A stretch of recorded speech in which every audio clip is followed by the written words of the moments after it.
بەناوی خوای بەخشندەی میهرەبان بینەران و بیسەرانی خۆشەویستی پەیام لە هەرکوێیەکان جوانترین سڵاوتان لێبێ خۆم بە خۆشحاڵ و بەختەوە دەزانم لە ئەڵقەیەکی نوێی بەرنامەی باسوخواز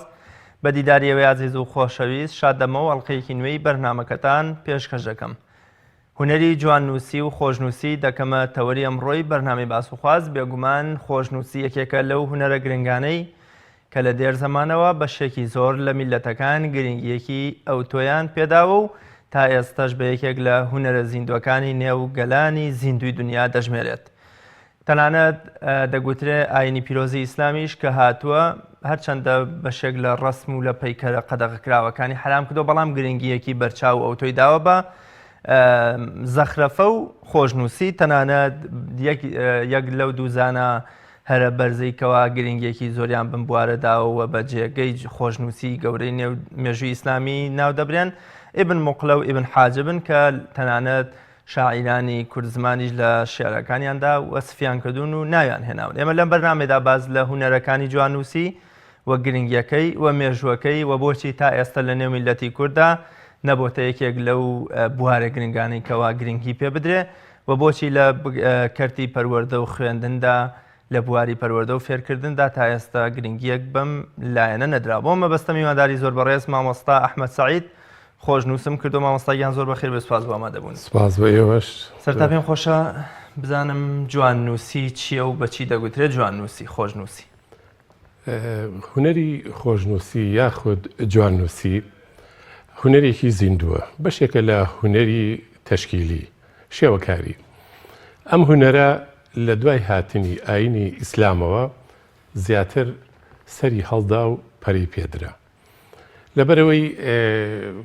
لە ئاینی پیرۆزی ئیسلامە لە قورئانە لە فەرمودەکانی پێغەمبەر درودی خوای لەسەر بێ چەنەها دەقی ئاسمانی و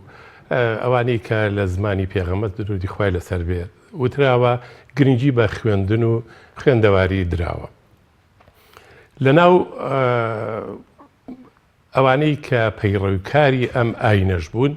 بۆ زیاتر ئاشناکردن، بۆ زیاتر جوان دەرخستنی ئەم دەقانە چ قورئانی پیرۆز بێت چ فەرمودەکان بێ هەوڵ دراوە کەسانی شارەزا و کارامە بە ڕوویەکی جوان بە شێوازێک بینووسنەوە کەوە هەموو کەس بتوانێت بیخوێنێتەوە و سوودی لێ بینێ. سەرەتای ئەم هونەرە لە ساڵانێکی زۆر ئەگەڕێتەوە کاتێک ئیبن البەواب بنەما سەرەتاییەکانی ئەم هونەرەی داڕشت. دوای ئەو ئیبن موقلە بوو، پاش ئەویش یاقوتی مستعسمی. ئەم سیانە سێ قوتبی گەورەن لە هونەری خۆشنووسی یاخود جواننووسیە. ئەمانە بنەما سەرەکیەکانی هونەرەکەیان داڕشت بە پێی یاسای نوقتە. چۆن تۆ ئەچی لە دوکانی زەڕەنگەرێک زێڕ ئەکری ئەبێ بە تەرازۆکە لەبەر چاوی خۆت بڵێ ئەوەنە مسقاڵە ئەمەنەیە. کولی پیتێک کولی وشەیەک بە پێوانەی نوقتە. بۆ نمونە لە خەتی سولسا ئەلف ئەبێ 7 نوقتە بێ بەو قەڵەمەی کە ئینوسیت حەجمی قەڵەمەکە گەورە بێ یا بچووک ئەبێ بەرزیەکەی بکاتە 7 نوقتە وەکو پێوانەیەک. ئەگەر لەوە کەمتر و گەورەتر بێ شێوازی جوانی پیتەکە ون ئەبێت. ئەمان ئەم سەرەتایان دانا وردە پەری پێدرا لەلایەن زۆرێک لە هونەرمەندانی دەستڕەنجین کە بە دوای ئەوانە هاتن. وای لێ هات هونەرەکە تەواو پەرێسەن، شێوازی خەتەکان خەتی تازەتر و شێوازی تازەتر داهێنرا. خەتە سەرێکیەکانی ئەوان بناغیان بۆ دانا خەتی سلس و نەسخ بوو. خەتی سلس طبعاً جوانکاریەکی گەورەی تایە، تەشکیلاتی تایە، ڕۆحێکی جوان ئەبەخشێ بەو دەقانەی کەواتەوە بەو خەتە ئینوسی. خەتی نسخ زیاتر گرنگی پێدرا لەبەروی قورئانی پیرۆز زیاتر بە خەتی نسخ و هەموو کەس ئەتوانێت بیخوێنێتەوە. بەڵام خەتی سولس ئەگە قورئانی پێ بنووسێتەوە ڕەنگە زۆربەی زۆری خەڵک نەتوانن دەقەکە وەکو پێویست بخوێنەوە و هەڵی تیا بکەن. لەبەرەوە زیاتر لە ڕووی ئایدیەکەوە گرنگی درا بە خەتی نسخ و تا ئێستاش بەردەوامە. نسخ و سولس هەردووکیان بەرهەمی عەرەبن وەکو بەڵێ ئەوان ئەڵێم ئەم سێ کەسە ئیبن البەواب هەرسێکیان عەرەبن طبعاً ئەوانە دایانڕژ ئیتر وای لێ هات ئەجا خەتی تازە داهێنرا لە دوای سلس و نەسخ سەرەتا خۆی هەر بە خەتی کوفی ئەنووسرا قورئان کۆنترین قورئان کە ئێستا هەیەکی سەردەمی خەلیفە عوسمانی کوڕی عەفان خواری ڕازی بێ بە خەتی کوفی نووسراوە نسخە ئەسڵیەکەی خەتی کوفی سەرەتا لەبەر ئەوەی نوقتە نەبوو لەبەروی ئەم حرەکاتانە و قورئانیش بەو تەشکیلاتەوە جوانە بەو تەشکیلاتەوە خەڵک ئەتوانێت بە شێوە ڕاستیەکەی بیخوێنێتەوە وای لێ هات خەتی کوفیەکە خەتی کوفی بێگومان نزیکەی ١14 خەتی کوفی هەیە بەس خەتی کوفیەکان وای لێ هات هونەرمەندان بیریان لەوە کردەوە کەوا خەتێکی باشتر و شیاوتر بۆ خوێندنەوە بۆی خەڵک هەڵیتیانەگەر خۆ دەزانی قورئان لە ڕووی زمانەوانێ ئەو کەسی هەڵیتیا بکە ڕەنگە خوای گەورە لێی ببوورێ بەڵام شتێکی ڕاز نییە تۆ قورئان بە شێوە ڕاستەکەی نەتوانی بخوێنیتەوە لە کاتێکا نوقتە نەبوو شەددە و سەروبۆر نەبوو ئەمانە بەڵام لە خەتی نەسخە ئەمانەی هەمووی بۆ تەکمیلە کرا و قورئانێکی جوان پێشکەش کرا لە مێژووی ئیسلامیشە خەڵکێکی زۆر قورئانیان نووسیوەتەوە بۆ نمونە حافظ عوسمانمان هەیە کە تورکە و لە تورکیا دانیشتووە 25 جار لە ماوەی ژیانیا قورئانی نووسیوەتەوە لێرە لە کوردستانیش خەتاتی زۆر باشمان هەیە خۆشنووسی کارامەمان هەیە ئەگە بە مێژووی کۆنی ئەم ناوچانی خۆمانە بگەڕێنەوە خۆشنووسی باشمان هەیە کە دەستیان هەبووە ڕەنگە وەکو ئاستی جوانی خەتەکان و بەهێزی پیتەکان نەگەینە ئەو خۆشنووسە بەناوبانگانەی کە هەبوون بەڵام توانیوانە بەرهەمێکی جوان پێشکەش بکەن ئەو خەتەی کە قورئانی پیرۆزی پێنووسراوەتەوە توانین بڵین بنەما و مەرجەکانی جوان نووسی و خەتێکی جوانی تایە بەڵێ خەتی نەسخ خۆی لە چیەوە هاتووە لەبەرەی قورئان کاتی خۆی هەر ئەو نوسخەیە هەبوو کە دوای ئەوەی سەحابەکان زۆریان لێ شەهید دەبوو ئەمانە زانیان وتیان ئەمە لەوە ئەچێ قورئان بەرەوە ناوچوون بچێت چکە ئەمانە هەموو قورئانە لەبەر بوو بە پەلە نووسیانەوە ئەنجا لەمەوە نوسخەی تریان لەبەرگرتەوە خەتی نەسخ لەم لەبەرگرتنەوەیە لەوەوە ناونرا ئیتر بەو مێژووە دوور و درێژەی کە هەیە گەیشتووەتە ئەو ئاستەی کە ئێستا خۆشنووسی زۆر بەتوانە و کارامە هەڵکەوتووە یەکێک لەوانەی کە کورد شانازی پێوەکە حامیدی ئامەدیە حامیدی ئامەدی ساڵی 1990 لە دیاربەکر لەدایک بووە 1982 وەفاتی کردووە یەکێک بوو لەوانەی هەموو دنیای ئیسلام ئەوانەی کە عاشقی و پەیڕەوی ئەم خۆشنووسی و جواننووسیان ئەچوو لە لای ئەو بۆی ئیزازەنامی خۆشنووسیان باتێت دوو جار قورئانی نووسیوەتەوە قورئانەکەشی تەبع کراوە لە تورکیایە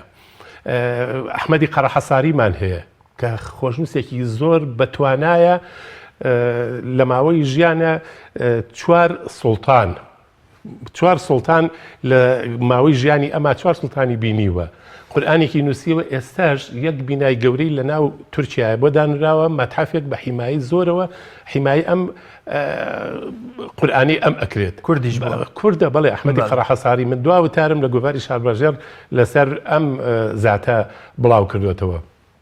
قورئانەکەی بە شێوازێکی زۆر تەفەننی تیا کردووە هاتووە لاپەڕەکە بە حەجمی زۆر گەورە نووسیوێتەوە 3 دێڕی سەرەتا و خوارەوە و ناوەڕاستی بە خەتی سولسی محقق نووسیوە 2 پارچەش بە خەتی نەسخ نووسیوە کاریگەری کەلتور و شارستانیەت و فەرهەنگی ئیسلامی لەسەر هونەری خۆشنووسی و بەرەو پێشبردن و بەردەوام پێدانی چی بووە ئایا ئیسلام تا چەند توانیوێتی گرنگی و وەکۆڵێ بەردەوامێکی زۆر بەم هونەرە بدات لە سەرەتای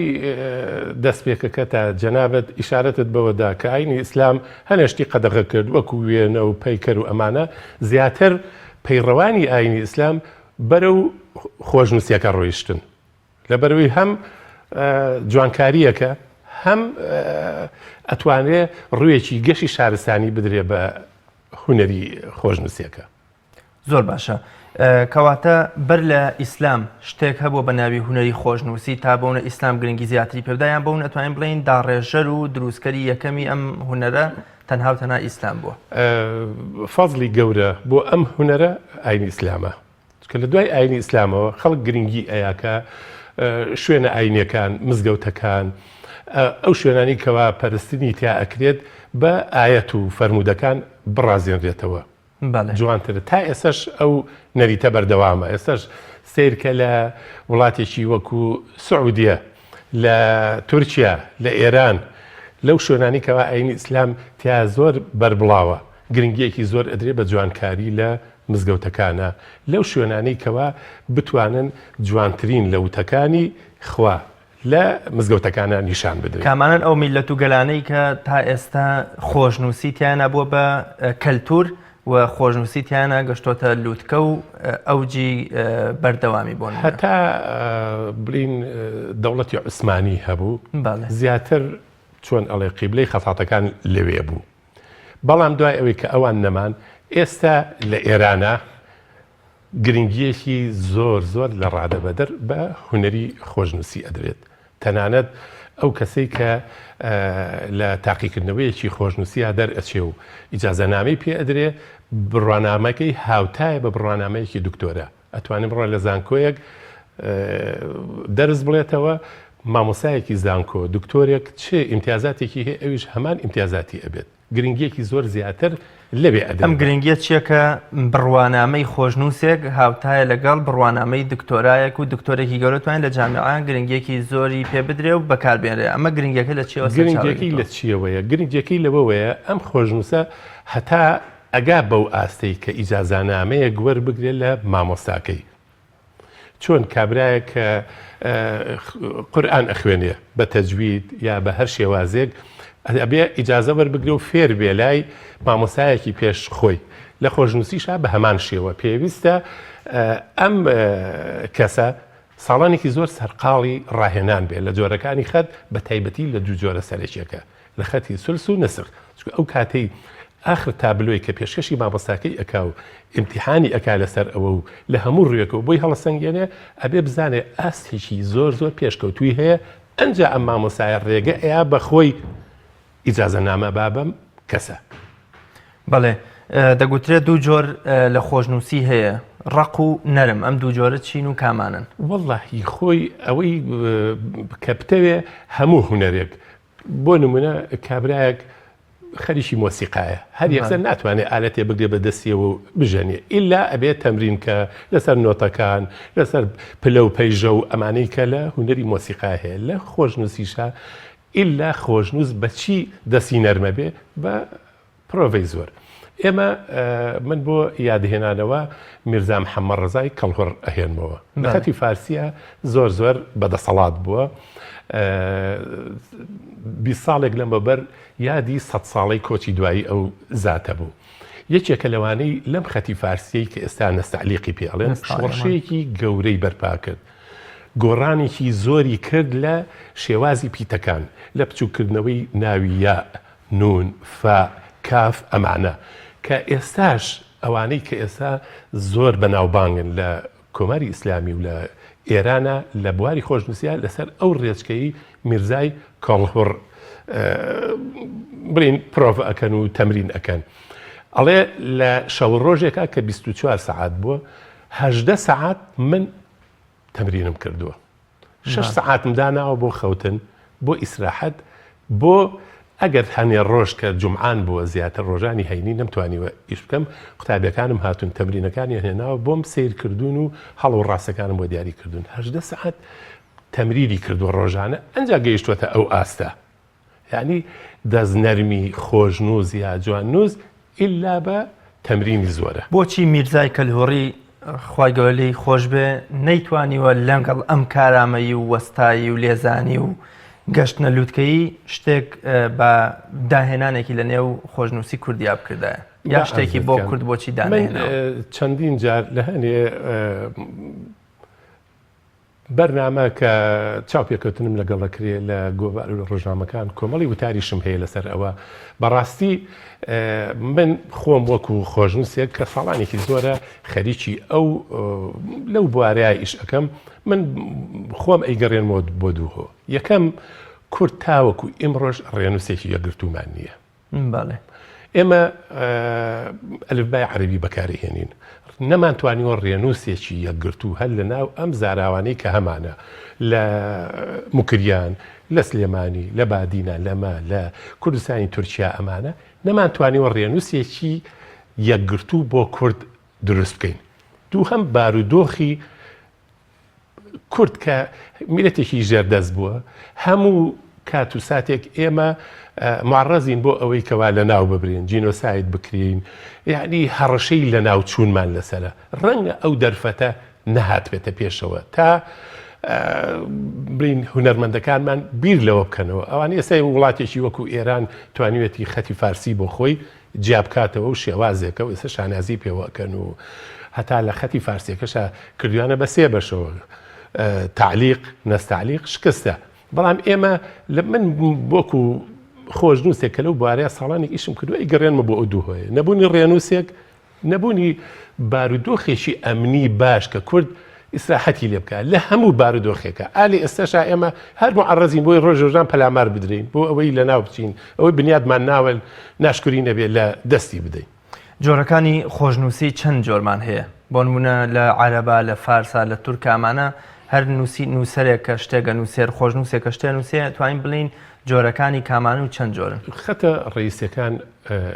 وەکو عەرزم کردی یەکەم خەتی کوفیە. کوفی ژمارەیەکی زۆر جۆری هەیە 14 جۆری ئەمە هەر لە خەتی کوفیە. دوای ئەو خەتە سەرێکیەکانمانیان کە خۆشنووس کاتێک پێی ئەوترێ خۆشنووس کە بتوانێت ئیجادەی تام بە تەواوی لە هەموو مفردات و تەشکیلات و جوانی و قووەتی ئەو خەتە شارەزا بوو بێ. خەتی سولس خەتی نەسخکە قورئانی پێنووسێتەوە. دوای ئەمە خەتی فارسی هەیە کە ئەوان خۆیان ئیختراعیان کردووە و ئێستا لە هەموو شتێکی خۆیانە بەکاری هێنن لە ئێرانە. خەتی دیوانیمان هەیە خەتی ڕقعمان هەیە ڕقع ئەو خەتەیە کە ئاسایی هەموو ڕۆژێ هەموو کەسێک ئاسایی لە نووسینی ڕۆژانەیە بەکاری ئەهێنێ خەتێکی ئاسانە خەڵک ئەتوانێت زوو فێری ببێ جوانکاریەکی جوانیشی تایە و خەتێکی خێرایە بۆ فێربوون. لە خەتی دیوانی جەلی دیوانی جیاکراوەتەوە کە ئەمیش خەتی دیوانی کاتی خۆی هەموو فەرمانە کاژێڕێکانی سوڵتان و ئەمانە بە خەتی دیوانی بۆ نمونە تەعینی والیەک قازیەک خۆشنووسی تایبەتی دایمە لە نزیکی سوڵتان بووە لەسەر وەرەقەیەکی تایبەت بە خەتی دیوانی ئەمرە سوڵتانی بۆ نووسیوەتەوە و سوڵتان مۆری خۆی لێداوە. ئیتر لە هەر شوێنێ پیشانی یاوە ئەبووە خەڵک کڕنوش بۆ ئەم ئیمزا و فەرمانە وەزارێ ببرێت. دوای ئەوە لە خەتی دیوانی کە پەرێسەن خەتی جەلی دیوانی ئەمی جوانکاریەکی جوانی تایە بە تەشکیلاتەوە طبعاً لە خەتی دیوانی ئاساییە تەشکیلات نییە تەشکیلاتی تیانە بەڵام لە خەتی جەلی دیوانیە سەر و بۆر و هەنێک پڕکردنەوەی تایە بۆ جوانترکردنی دەقەکان. خەتی ئیجازەمان هەیە خەتی ئیجازە تێکەڵەیەکە لە خەتی سولس و نەسخ تێکەڵ کراوە خەتی ئیجازە زیاتر ئەو خۆشنووسانی کە ئیجازەنامە ئەیان بە قوتابیەکانیان بە ئەوانەی کە لەلایەن فێری خۆشنووسیە بن لە خوارەوە ئەم تابلۆیەکی ئامادە کردووە دەقێکی هەڵبژاردەوە وەکو قورئان یا هەر فەرمودەیە هەر شتێک بە خەتی سولس نووسیوێتی لە ژێریشەوە بە خەتی نەسخ. دوای ئەوەی کە مامۆستاکەی بڕیار ئەدا چەندێ ڕێکی بۆ ئەنووسێکەوە ئەڵێ من فڵانە مامۆستام ئیجازەی خۆشنووسیمدا بە فڵانە قوتابی خۆم لەبەرەوەی گەیشتووەتە ئاستی ئەوەی کەوا شارەزایی تەواوی لەم هونەرەیە پەیا کردووە و ئەتوانێت لەمە دووە ناوی لەژێر تابلۆکانیا بنووسێت تەوقیعی خۆی چکە هەر خۆشنووسێک ئیمزایەکی تایبەتی خۆی هەیە لەو تاریخەوە ئەتوانێت ئیتر ئەم کە لە تابلۆیەکی دروست کرد ئیمزا تایبەتێکی خۆی بخاتە سەر ئەو ئەحمەد هەموو مرۆڤێ بەهرەی خۆشنووسی و توانای خۆشنووسی تێدا یام شتێکە خی گەورە بە چەند کەسێکی تایبەتیەدا واتە هەموو کەسێک توانێت فێریەم هونەرە ببێ. هونەری خۆشنووسی هونەرێکی جوانکاریە ڕەنگە هەموو کەس بتوانێ بەڵام ڕەنگە نەگاتە ئەو ئاستەی کە خۆشنووسێک ئەیگاتێ هەموو کەس حەز ئەکا خەتی جوان بێت بە جوانی بنووسێ بۆ نمونە خوێندکارمان هەیە زۆر زیرەکە بەڵام کاتی نووسینە سیر ئەەکەی نووسینەکەی ئاستێکی نییە ڕەنگە کێشەی بۆ دروستکە لە کاتی تاقیکردنەوەکانە ئەتوانرێ بە تەمرینی زۆر بەڕاهێنانی زۆر خۆی بەهرەیەکی خواییە یا بە هەنێ کەس جا هەیە ئەو بەهرەیە بەخێو ئەکا پەرەی پێ ئەدا گرنگجی پێ ئەدا و ئەتوانێ بگاتە ئاستێکی باشی بەرچاوە. لە سەرتاو جەناب ئاماژەت بەوە کرد کە ئەو سێزانایە بنەماکانی خۆشنووسیان داڕشت و گرنگیان پێدا. کامانن بنەماکانی خۆشنووسی؟ بنەماکانی خۆشنووسی هەروەکو عەرزم کردی کولی خەتێک قاعدەی خۆی بۆ دانراوە. مەسەڵەن تۆ کە دەست ئەیتە خەتی سولس بۆ نمونە خەت لە خەتی سولسە لە پێشەوە تۆ مفرداتی حرفەکان ئەنووسی ئەلف با هەتا کۆتایی ئەنجایی ئەم حرفانە مەسەرەن با ئەلکێنی بە هەموو حرفەکانی ترەوە ئەنجا ئەینوسێنی بە دووسێ پێیتی ترەوە ئەنجا وشە دروست ئەەکەی بەردەوام تەمرین ئەەکەی تا بتوانی مەسەرەن ئەو ئەلفەی کە ئەینوسی بەپێی ئەو یاسایە کە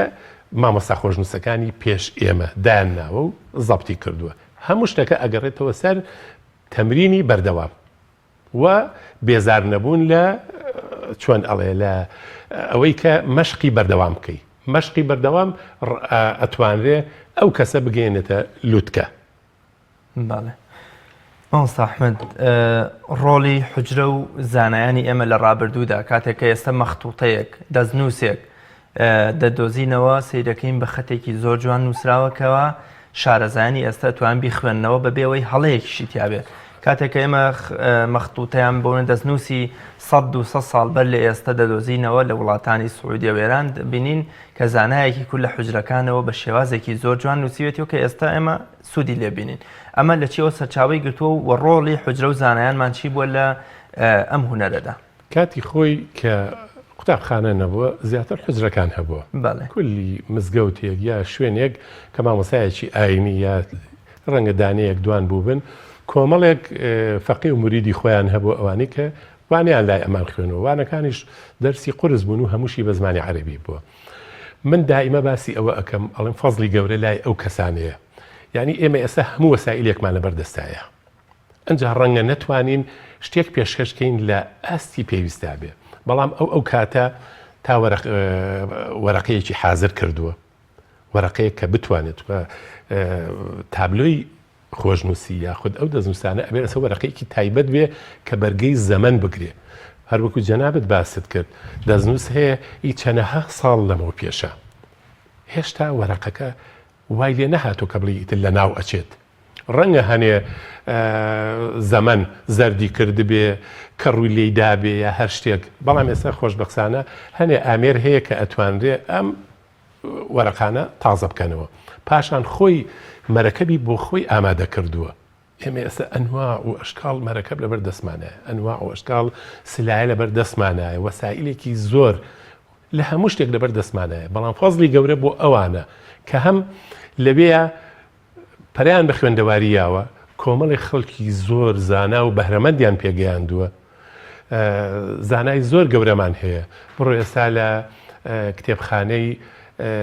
گشتی لە بنکەی ژین بە دەیان و بە سەدان دەستنووس هەیە کە سەر سوور ئەمێنێ قورئانی لێیە بەو شێوازە جوانە ڕازێنراوەتەوە لە قورئانە کە ئەنووسێتەوە گرنگی زۆر ئەدرێ بە لاپەڕەی یەکەم سوورەتی ئەلفاتیحە و ئەلبەقەرە زەغرەفەیەکی جوان نەخشێکی جوانی بۆ ئەکرێ ئەنجا لاپەڕەکانی تر بە شێوازێک نووسیوانە کە ئێستا ڕەنگە کەم کەس بتوانێ ئەو ئاستە ببینێ کە ئەمان توانیوانە لەو ئیمکانێتە متەواضعە لە کوێرە دوێکە لەبەر چرایەکە تۆ بتوانی ئەم هەموو ئیبداع بکەی جاوەرە لەم زەمانەیە ئایا ئەبوایە ئێستا ئەو کەسە بەهرەمەندانە چیان پێشکەش بە ئێمە بکردایە بەڕاستی فەزلی گەورە بۆ ئەوانە گەڕێتەوە کە هەم ئیدامەیان بە خوێندەواریە ئیدامەیان بە هونەرەکەیە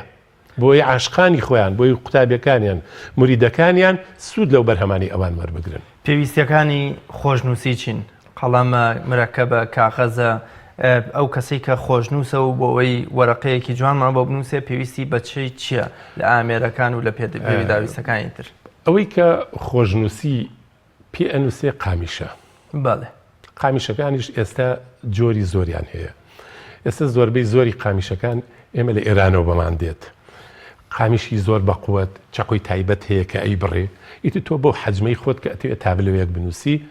وەرەقەی تەحزیرکراویش هەیە طبعا کەسانێکی زۆرمان هەن بەهرەمەند زیاتر لە کوردستانی ڕۆژهەڵات ئەوان خەریکی ئەو ئیشەن کە وەرەقە ئامادە ئەکەن بۆی ئەو وەرەقەیە نەفەوتێ. من ئێستا لەسەر وەرەقەیەکی سپی ئاوە هەست تابلۆیەک بنووسم ڕەنگە بەرگەی چەند ساڵێ بگرێ وەرەقەکە لە ناو ئەچێ، بەڵام ئەو بین وەرەقانی کە ئەوان حازری ئەکەن و ئامادەی ئەکەن بۆ ئێمە کۆمەڵە مەوادی لێ ئەدرێ لە بۆ لە ماعەکەیە نەخێر هەر وەرەقەی ئاساییە بەڵام تەحزیر ئەکرێ و خۆش ئەکرێ ئامادە ئەکرێ. ئیتر ئێستا لە تورکیا وەرەقە هەیە ئەڵێ بە زمانی ئەوەی بەرگەی 50 ساڵ بگرێت 100 ساڵ بگرێت 500 ساڵ هیچی لێ نێت. تابلۆ هەیە سامی ڕەحمەتی خوای لەسەر بێ ساڵی 1911 وەفاتی کردووە. طبعا لە قوتبی خەتاتەکانی تورکە ئیتر خەتی سولز لای ئەو کۆتایی هاتووە. من بە بۆچوونی خۆم هەتا دنیا بێ ڕەنگە کەسێک نەتوانێت لەوە جوانتر بنووسێ. ئێستاش نووسینەکانی ماوە شریتێکی نووسینی هەیە تقریبا 10 مەترە بە بەرزی 1 مەتر کۆتاییەکانی سوورەتی ئەلبەقەرەی نووسیوە. یعنی ئێمەمانان کە وێنەکەی ئەبینین نەک ئەسڵێکە لای خۆشنووسێکی ناوداری تورکە بەناوی محەممەد ئۆزجای لەوانەیە ئەسا نرخی 10 ملیۆن دلار بێ ئەو تابلۆیە 1911 وفاتی کردووە. ئێستاش سەیری ئەوە بکە ئەڵێ ئەو دەقیقەیە نووسراوە بە هەمان نەفەس، بەڵام یعجابت هەیە بە شێوازی نووسینەکەی بە قووەتی خەتەکەی. ئەمانە ئەساسی خەت قامیشە مەرەکەبە لەگەڵ وەرەقەی باش. ئەنجا خەتات ئەگەر بتوانێ ئاستێکی هەبێ بتوانێ تابلۆی جوان پێشکەش بکە. تابلۆکان کە هەم لە ڕووی هونەریەوە هەڵسەنگاندنی باشی بۆ بکرێ. تاڵمەن تۆ ئایا بۆ نمونە ئاەتێک ئەەکەی بە تابلۆیەک بە شێوازی خەڕ هێلکەی یا هەر شێوازێک ئەبێ مڕاعاتی کۆمەڵێک شت هەیە کە بیکەی. یەکێک لەوانە ئەگەر ئاەتەکە وشەی ئەڵای تیا بوو ئەوەی هەوڵ بێ ئەم وشەی ئەڵای بکەوێتە سەرووی تابلۆکەوە لەبەرەوەی خوا باڵا دەستە و لە سەرومانەوەیە. پاشان داڕشتنی پیتەکان و وشەکان بە شێوازێک بێ کە تەنسیقێک هەبێ، فەراغ نەبێت لایەک زۆر بەتاڵ بێت لایەک زۆر چۆڵ بێ یا قەرەباڵق بێت. وا بێت کەسی ئاسایی کە لە خۆشنووسی تێناگا بە ئاسانی بتوانێت بیخوێنێتەوە. کۆمەڵێک زەوابتی هەیە ئەنجا تۆ ئەتوانی تابلۆیەک بە شێوازێکی جوان بە ڕوویەکی هونەری گەشەوە پێشکەس بکەی. ئەوەی کاتی خۆی لەسەر بەرد و لەسەر دیوار و لەسەر پێستە و لەسەر زۆر مادەیتر نووسراوە ئەمە ژەرەچێتە چوارچێوەی خۆشنووسیەوە. هەمانە ئێستا هەر خۆشنووسی ناوداری کورد محەممەد تاهیری کوردی. محەممەد تاهیر لە ئەسڵا خەڵکی شاری هەولێرە. ئیتر هەر لە مناڵیەوە بە خێزانی چوونەتە مەکە و لەوێ نیشتە جێبوون. چۆتە میسر ئیجازەنامەی خۆشنووسی لای خۆشنووسی ناوداری تورک عەزیز ڕفاعی لەوێ وەرگرتووە. دوایی هاتوێتەوە لە مەکە دانیشتووە. 104 تەلیفاتی هەیە. گرنگترین تەلیفات لە مێژووی هونەری خۆشنووسیە هی ئەو زاتەیە. کتێبێکی هەیە بە ناوی تاریخ الخەط العەرەبی و ئادابەه ساڵی 1939 لە قاهرە چاپی کردووە. یەکێکە لە سەرچاوە هەرە گرنگەکان لە هونەری خۆشنووسیە. ئەم کابرایە توانی وێتی لەسەر هێلکەیەک هەموو سوورەتی بەقەرە بنووسێتەوە.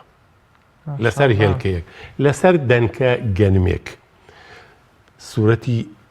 قل هو الله ئەحەدی نووسیوە. ئیتر ئەلەم ئیبداعاتانەی زۆرە هەیە هەوڵەیە لەم مەجالاتانەیە، بەڵام تۆ بتوانی لەسەر هێلکەیەک هەموو سوورەتی بەقەرە چەند جوزئێکە ڕەنگە نەتوانی جەمالیەتی خەتەکە بپارێزی. چکە تۆ لە وەختەیە مەبەستە بەس هونەرەکە پێشکەشکەی. ئایا ئەتوانی وەکو جوانکاری وەکو یاساکەی خۆشنووسی تیا بکەیت؟ زۆر کەسی کەش هەن لەم گەورەترین داهێنان کە بکرێ کرابێت لە بواری خۆشنووسیا کامێ ئەسەوەی جەنابەت فەرمووت کە سوورەتی قول هو الله نووسیوە لەسەر دەنکە گەنمێک. لە ئێستادا لە بازاڕیش لەسەر دەنکە برنج دەنووسرێ یان بوونە هەموو سوورەتی بەقەڕەی لەسەر هێلکەی نووسیوە. داهێنانی گەورەیان بەرچاویان بوونە ئەوەی کە دەنگی دابێتەوە لە بواری خۆشنووسیا کامە بووە. ئەوانەی کە من بە داهێنانی بزانم وەکو شخصی خۆم ئەوانن کە نووسینەوەی قورئانیان کردووە بە ئیش و ئەرکی سەرێکی خۆیان. ئێستا لە شاری بەغدا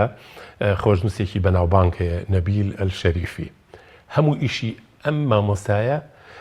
نووسینەوەی قورئانە. معیشەتێکی واشی نییە ڕەنگە کەسێکی دەوڵەمەند کەسێکی خاوەن پارەی زۆر تەکلیفی لەکە قورئانێکی تایبەتم بۆ بنووسەرەوە بەرامبەر بە بڕێک پارەکە لەسەر ڕێکۆن بەس بۆ ئەوی بتوانێت معیشەتی خۆی و ماڵ و ناڵی بەڕێوە بەرێ تا ئێستا ئەوەی من ئاگادارم مامۆستا نەبیل 4 جار قورئانی پیرۆزی نووسیوەتەوە بەو شێوازەش ئینووسێتەوە کە ئەحمەد قەڕەحەساری نووسیوەتەوە 3 دێڕی سەرەوە دێڕی خوارەوە دێڕی ناوەڕاست بە خەتی سولز ئەنووسێ 2 پارچەی خەتی نەسخیش ساڵی پار داوەت کرا لە تورکیا لەلایەن دەستگایەکی گەورەی ڕاگەیاندن و چاپ لە تورکیا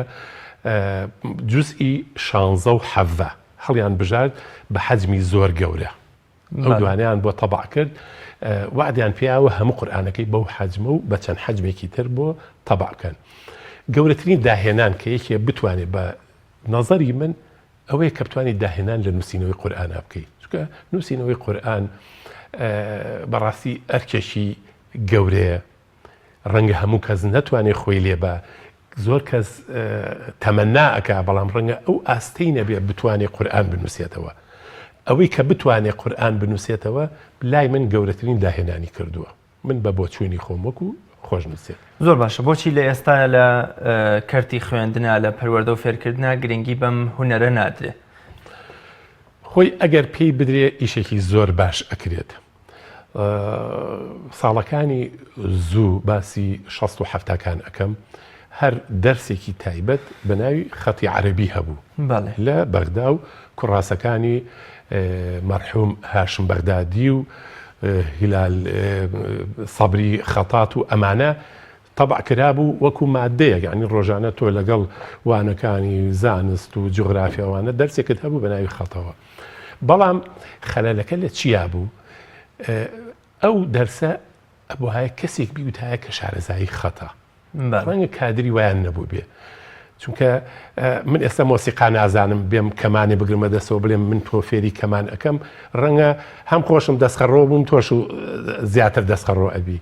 ئەبێ ئەو کەسانەی کەوە ئەو ئەرکیان پێ ئەسپێرا مامۆستای خۆشنووسمانێ لەبەرەوە ئەو پرۆسەیە زۆر دەوری نەبینی وەلو ئیشێکی باش بوو ئێستاش کوڕاسەکان هێن کە هی هاشمە بۆ هەموو مەرحەلەکان لە پۆلی یەکی سەرەتاییەوە هەبوو هەتا سەی ناوەندی بەڵام لەبەر ئەوەی ئەو خەلەلە هەبوو نەئەتوانرا کەسی باش ڕەنگە لە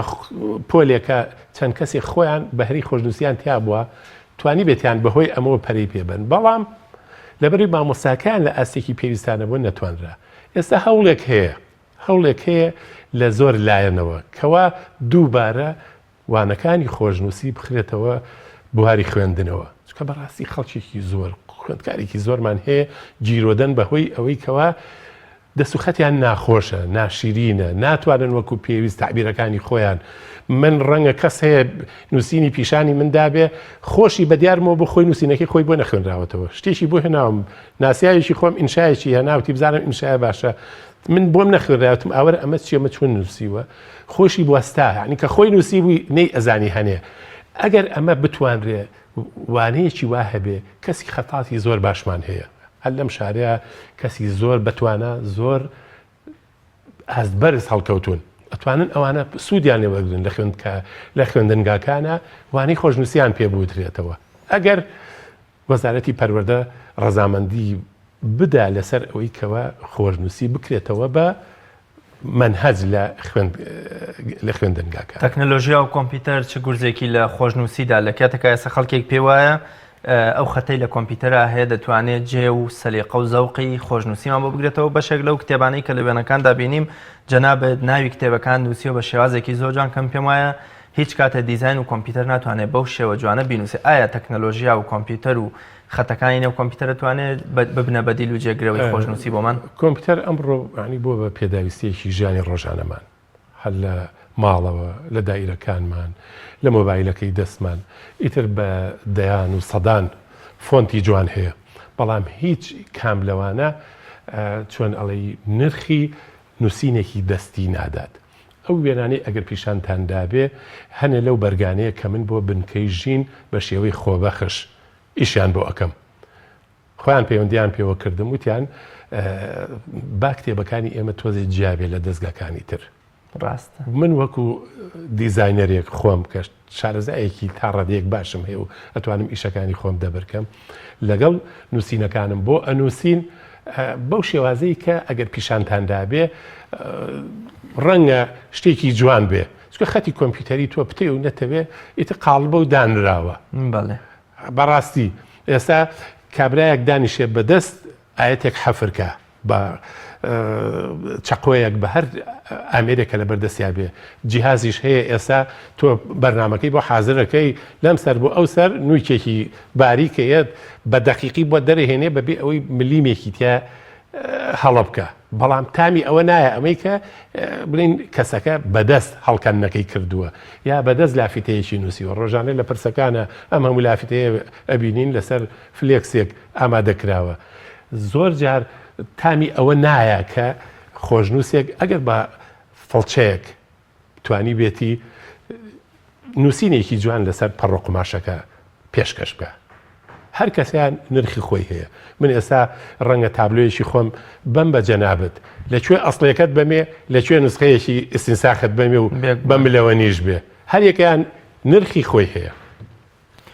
زۆر باشە مامۆستا ئەحمەد پێم خۆشە باز لە کار و چالاکیەکانی خۆت بڕوانامەکانت ئەو بوارانەی کە خۆت دەبواری خۆشنووسیا کارتیا کردوون بیکەمە تەوەری کۆتایی بەرنامەکەم قوربان من خۆم خۆشنووسی وەکو بەهرەیەک گرتوومە من خۆم کۆلیجی کارژێڕی بەشی ژمێریاریم تەواو کردووە ساڵی 82 ساڵانێکی زۆرە لە وەزیفەیەم و ئێستا بەڕێوەبەری دەوراتم لە وەزارەتی دارایی و ئابووری لە بواری خۆشنووسیە هەر لەوەتەی کە لە خوێندنەوە حەزم بە ئەم هونەرە کردووە ئەو نامیلکە و کوڕاسانەی کە هەبووە پەیام کردوون و مەشقم لەسەر کردوون ڕەنگە ساڵانێکی زۆر دواکەوت بێتم لە هونەرەکە بەهۆی ئەوەی کە مامۆستایەکی باش لەم شاری ئێمەیان نەبوو کە ئێمە پەنای بۆ بەرین و هەڵە و کەم و کوڕەکانی نووسینەکانمان بەڕاستکاتەوە بەڵام هەر هەموو چۆنەڵێ متمانەیەکمان لەسەر ذاتی خۆمان بووە توانی ومانە ساڵانێکی زۆر لە کۆمەڵێکی زۆر لە پێشانگا و ئەو چالاشیانەی کە لە بواری هونەری خۆشنووسی و تەشکیلیە لەم شارە کراوە لەوانەیە بڵێم زیاد لە 20-25 پێشانگا من بەشداریم کردووە پیشانگای تایبەتم هەیە تابلۆکانم لە زۆربەی شوێن لە شوێنە گشتەکان لە هەنێ شوێن داوایان لێ کردوم ئاخرجار